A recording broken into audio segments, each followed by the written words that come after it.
I know a lot of you, when you have to do something a little scary, whether that's approaching a woman or asking a woman out on a date or escalating it to the next level, you feel like there's this kind of risk, this kind of like, oh my god, what if she rejects me? What if she just like laughs in my face and then runs away and never speaks to me again? Whatever that fear is, sometimes it can stop you. Sometimes it can stop you from doing the things that you really want to do. And what I'm saying here is that whether or not you move forward and things don't work out as you expected, maybe in a year, in 2 years, 3 years, when you look back, it will kind of be funny, or it will kind of make a lot of sense to you, or it will kind of just be like, oh my god, that's the reason why that happened, because it could teach you something, or it's something that you learnt, or it's something that you always remembered and used as the basis principle for how you live your life today. And I mean this in the positive sense. So a part of this is kind of the philosophy that there are really no mistakes in life. And even if something at the moment seems just like it was horrible and it just shouldn't have happened, time will always be able to show you in a way in which that served you. Now, how quickly you will learn that lesson really depends on your awareness and how willing you are to look for those positive reasons. If you don't and you just think it's really negative, usually it will have to be quite a big event that kind of gets you to wake up and be like, oh my god, that actually served me.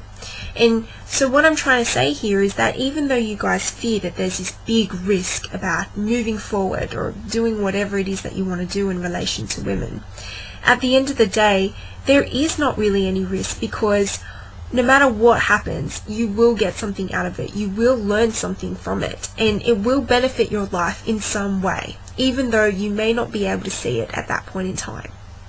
So what's another concept that can help you? This idea that you can act without expectation. Now this is incredibly powerful, and I believe it's really different from having no expectations. Because a lot of the time when people say that they don't have any expectations, it's that they secretly do have expectations, but they just don't admit it to themselves.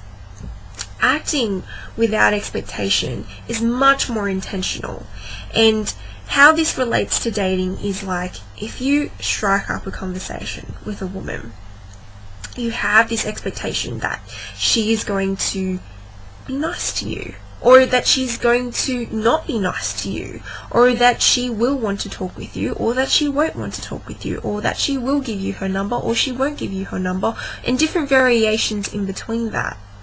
Now, part of this philosophy of acting without expectation would mean talking to this woman not because you want her number, not because you want to ask her out on a date, not because you want to compliment her, not because you want her to feel attraction for you, but just because you feel like having a conversation, or you just want to talk. That's it.